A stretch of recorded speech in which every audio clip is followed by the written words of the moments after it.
Welcome to the video for the study guide answers to Genesis chapters 6 through 11.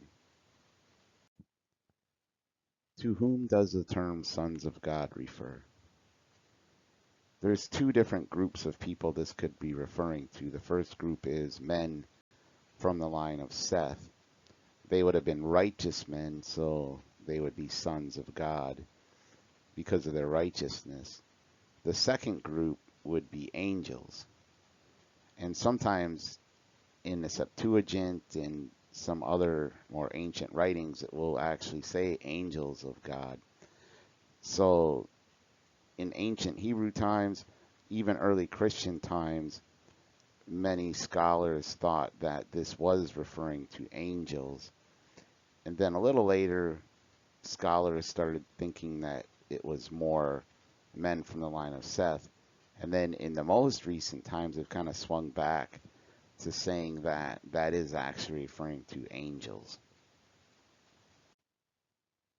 From whom did the daughters of men descend? Just like the previous question, you can have two different answers for this. The first answer would be that they descended from the line of Cain and that they would have been evil. The second answer is that they could have just been descendants from any man, or from, I guess you could take it all the way back to Adam himself.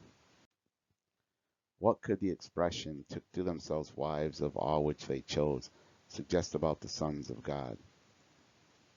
Well, it ultimately meant that they were moving away from God. They were starting to sin more. And you can look at it in one of two ways. One way would be that they were just marrying the daughters of men who were evil, and because they married them, they were being influenced by them and they were turning to more sinful ways.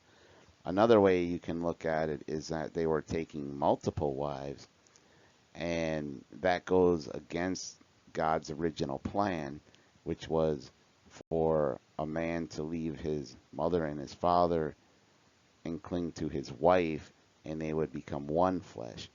And God never intended for them to marry more than one individual.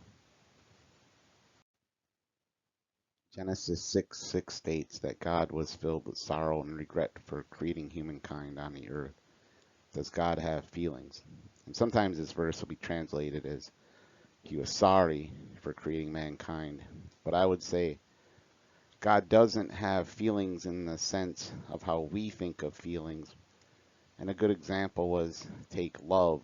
I think a lot of people would say love is a feeling, but God is love. So he's not having a feeling of love because he is love. And a lot of times, if you think of feelings are wrapped up with emotions and they're kind of outward signs, remember God is immutable, so he can't change. And then also, being outside of space and time, God already knows everything that's going to happen. And so he wouldn't be surprised that something happens. And a lot of times we get emotions and feelings when we're surprised by something. So I would say, no, God doesn't have feelings in the sense that we think of feelings. What's a reason for the Bible attributing human responses to God? Quite simply, it's a way for us to better understand him. We can never really understand God, but by putting human attributes on him, it makes it a little bit easier to understand what he does. And when the Bible says things like God was pleased, what that's really referencing is that by an action of a human, they've drawn themselves closer to God. And in the reverse of that is that when God is angry, that's just meaning that the person is getting farther away from God. Why would God punish all the animals for the sins of man? Well, in a way, you can think of the animals as, I hate to use the term collateral damage, but I think that's an appropriate term to use here. Yes, the animals didn't cause the destruction of the earth, but because man has been given dominion over him, man must take care of the animals. So it would almost be a more severe punishment and more suffering if animals wouldn't have been killed via the flood. And now all the humans are wiped out except for eight. And now you've got eight people trying to take care of potentially billions of animals who are in some ways reliant on them. And you see this all the time when people have like 100 dogs or something, right? What happens to those dogs? They're always suffering and they're abused in a lot of ways. So in some ways, I could say that God isn't really punishing them. He's being charitable to them by killing them. And he doesn't kill all of them because there are a good chunk of animals on the ark, but the ones on the ark will be able to be cared for by the eight humans that are on the ark. Was the flood a global event covering the entire earth, a local event, or just a mythical story? I wouldn't say it was a mythical story, and I don't really know if it was a global or a local event. To me, that doesn't really matter. Either one will explain how the narrative plays out in the Bible. So I don't really think it matters which one it was.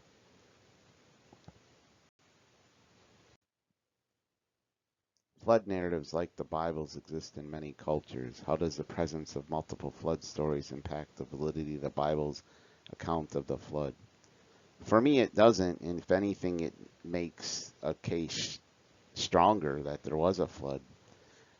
By there being multiple stories outside of the Bible saying there was a flood that impacted their culture, to me that says that there had to have been a flood. You even see in South America creation stories that have floods involved with it, even in South America. So that even leads credence to the fact that it could have been a global flood, not just a local one. Was Noah a historical person or a myth? In the New Testament, Jesus talks about Noah like he is a real person. So since Jesus talks about Noah as if he was a real person, I would say yes, because I don't think Jesus would talk about him in that way if he wasn't a real person. So just based off what Jesus said alone, yes, Noah was a historical person and not a myth. Is the story of Noah a historical fact or a fictional tale? Well, Noah himself is real, but that doesn't necessarily mean that the stories revolving around Noah were true. But I would say yes, it is a historical fact. There was a flood of some sort, and that repercussions of that was that sin was wiped off from the face of the earth, and that is a historical fact. Did every event play out exactly as it's written? I'm not as sure about that. As we've said multiple times, the first 11 chapters in Genesis, there is more symbolic, figurative language within there. So there could be some symbolic, figurative language within the story of Noah. What does it mean that Noah walked with God? Anyone who walked with God, and we'll see other examples of this later in the Old Testament, and we saw that Adam saw God face to face. So these are intimate, close encounters with God. And usually during these intimate, close encounters, God was going to ask them to do something special to help him, something divine to help him. How does the flood prefigure the sacrament of baptism?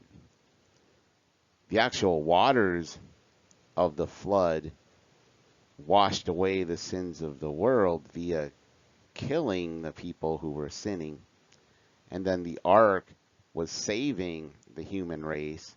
Yes, only 8 people, but it wasn't only just saving them, it was leading them to a new, better life without all this sin around them. Now, baptism and the waters of baptism, that washes away the stain of original sin. It kills that original sin. And then via baptism, you enter a new life, a life in the light of Jesus Christ. Why do you believe God selected a flood as a method of death instead of a swifter option? Mainly, and we talked about this last time, death can bring about a humbling of a person. It can bring about some reconciliation as you look back on your life and you see the regret of the things that you did that you shouldn't do, and hopefully that will help you repent. So the people that were not in the ark, they would have had time to reflect and go through those 3 stages, and hopefully they were able to save their soul by repenting of the bad that they had done. So I see this method of death as actually being generous and merciful on God's part. If he would have just killed everyone instantaneously, they wouldn't have had time to repent of all the bad that they had done. What covenant did God establish with Noah? God established a covenant that he would never again, via a flood, destroy the earth. And he also set up this covenant not only with Noah, but with every living creature, so every animal of the earth as well. How did Noah capture 2 of every creature to bring on the ark? There's 2 answers you could give for this. One would be divine intervention, that God made it so the animals just kind of went on the ark and Noah really didn't have to do too much, or Noah would lead and guide them, but they would follow him, no problem. The other one is that we know that animals don't start fearing man until chapter 9, which is after the flood. So they could have just easily went on the ark because they would have had no fear, just kind of like any domesticated animal, dogs, cats, they will walk up to people and have no problem interacting with them. So if that was the case, Noah probably could have fairly easily got them onto the ark himself. God instructed Noah to bring 7 pairs of clean animals and 1 pair of unclean animals. What was the reason for God's command to Noah to bring 7 pairs of clean animals? The reason 7 pairs of clean animals were brought was so that Noah would have animals to sacrifice after the flood was over. If there would have only been 1 pair of every animal, there wouldn't have been any to sacrifice unless you wanted to make a species extinct. And God didn't want that to happen because he said, bring 1 of every kind of animal on the ark. One other thing to think about with kind is that kind doesn't mean bring on a pair of German Shepherds and a pair of poodles and a pair of golden retrievers. Kind would just mean 1 pair of dogs. So I don't know what species it would have been, but you just bring 1. And same with like cats and birds, same things like that. What does the number 7 symbolize in the Bible?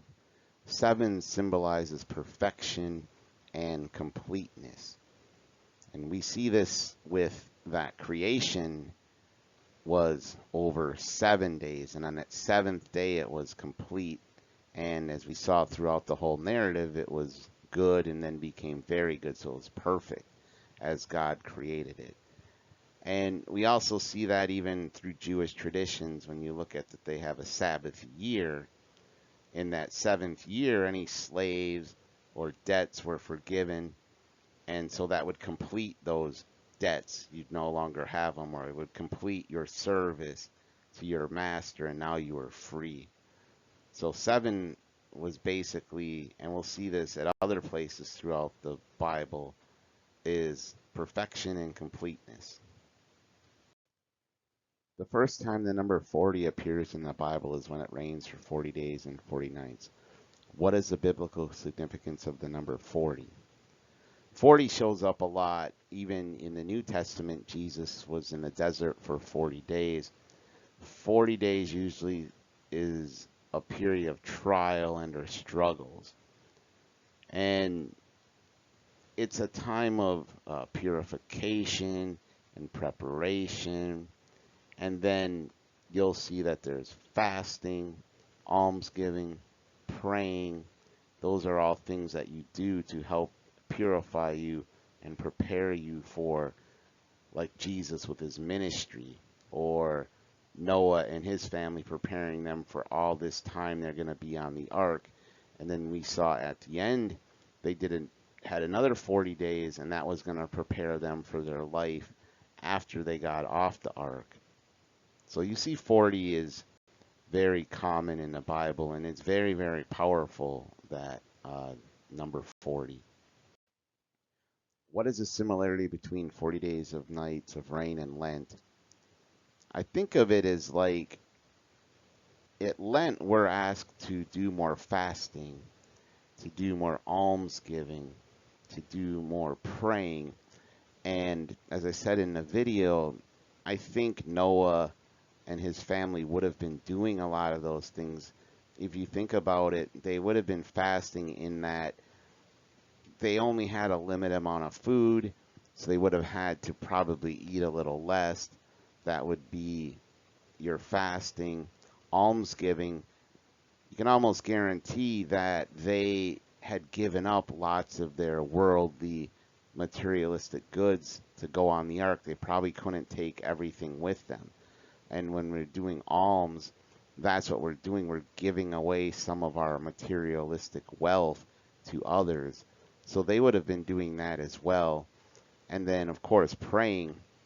One would assume that they were doing lots of praying in those 40-day periods.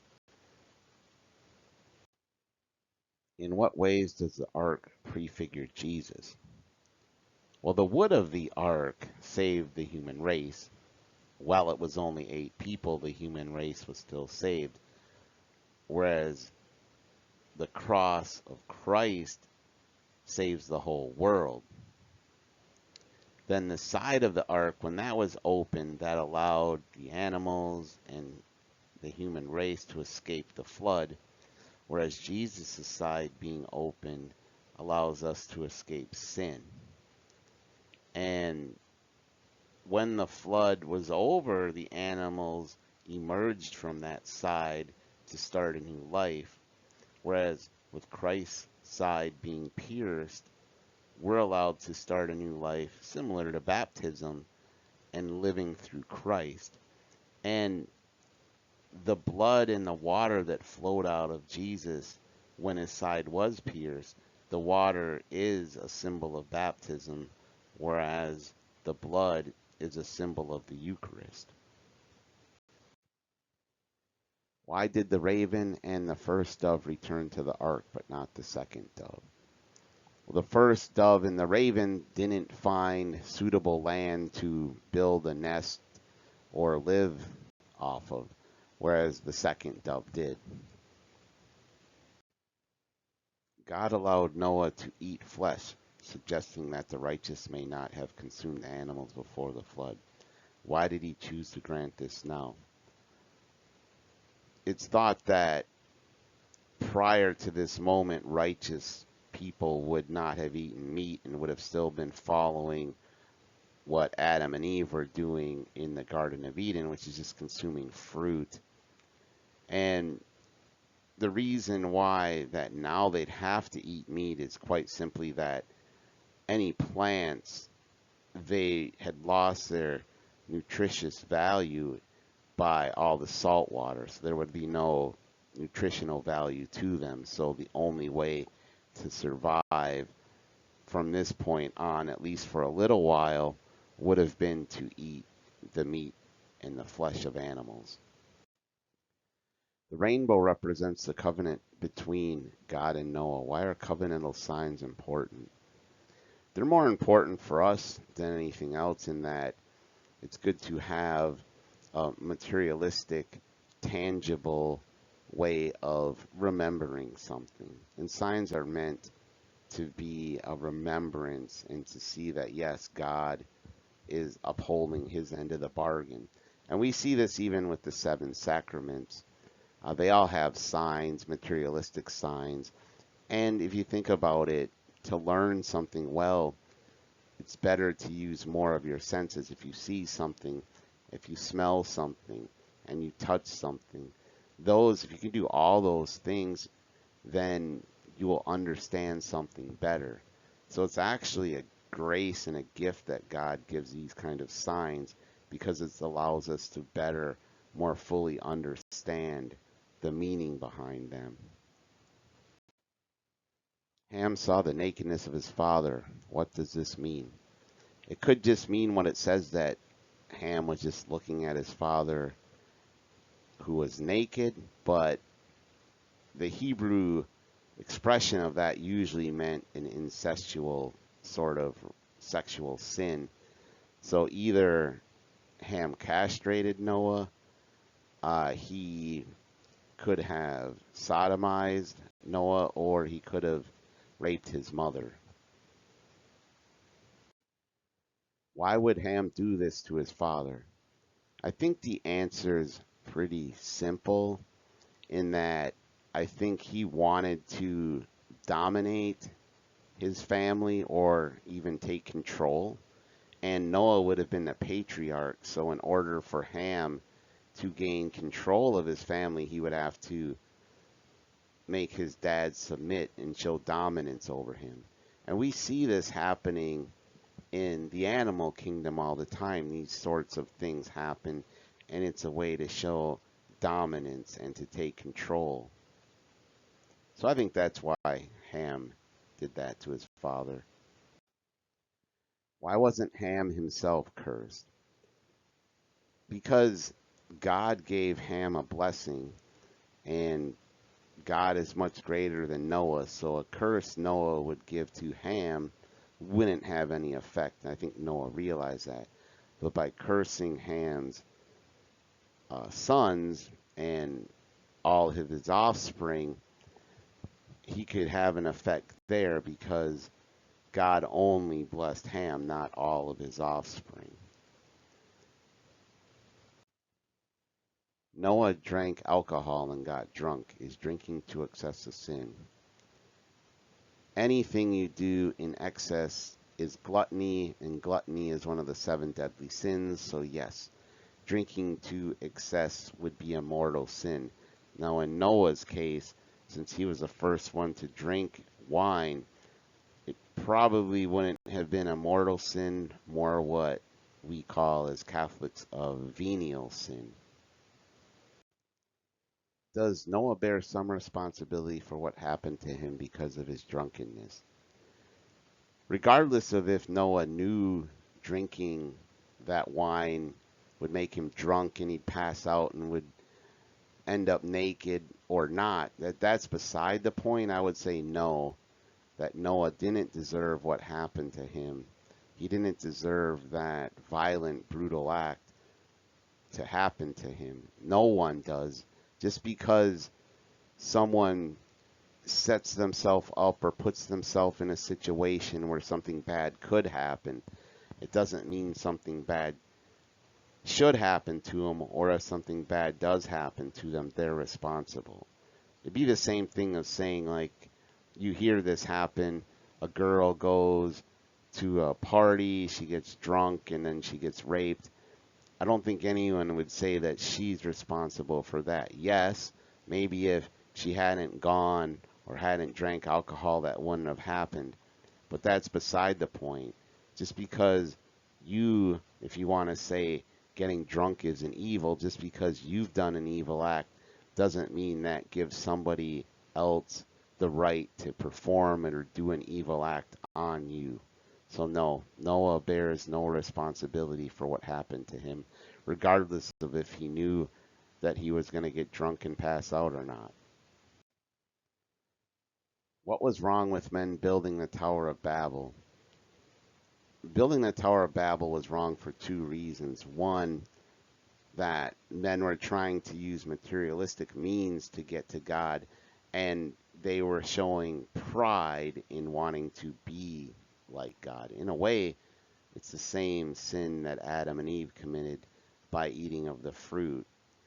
But secondly, what was wrong with it was that they weren't fulfilling God's commandment of filling the earth. People were tending to flock together in one spot and not expand out like God wanted them to do. Was it fair for God to punish humankind by confusing their language so they couldn't understand each other? I would say it would be unfair if he made every single person have their own distinct language. I think that would have been an unfair punishment. But how he did it, I don't think it was unfair in any way. It was a way for him to get what he wanted, which was for humankind to expand out. And God is often good at doing those kind of things and getting people to do his will without like physically forcing them to do it. Because just by confusing their language, people would have automatically wanted to kind of move away from each other because there would have been all these misunderstandings. So by their own free will choice, they would have moved away and started filling up the earth. Communication involves more than just talking. What does it mean to communicate? Well, communicate means to get your point across to someone or to come to a mutual understanding of something. And so you can do that via body language. You can always tell if somebody's happy, if they like what you're saying, if they're ignoring you, things like that. But also listening. And I'd say listening is even more important than talking, in that you have to be able to understand what somebody's telling you. You have to listen, but not only listen, you have to hear it, you have to process it. If you don't listen, you'll never be good at understanding someone else. And communication is really that. It's about understanding and growing that relationship with someone. And if all you're ever doing is talking, you're not reciprocating in that relationship. So listening is very, very important when it comes to communication. In what ways can poor communication lead to problems between individuals?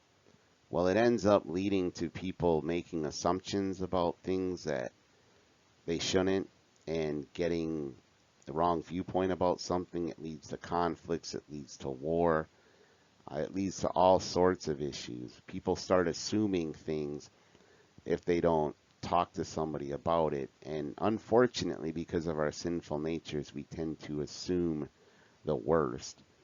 And I do find it interesting that even if it's like a hostage situation, what are they always trying to do? They're always trying to communicate, right? And a lot of times that just revolves around having a dialogue and allowing even the kidnapper or the person holding hostages to do what? To call them and talk to them. A lot of times that's what they want. They want that person to talk to them. So it's not even about them talking to the person who has hostages, the kidnapper. It's about them listening. So once again, listening, that's the key to keeping problems from developing in relationships with people. What problems does bad communication cause with God?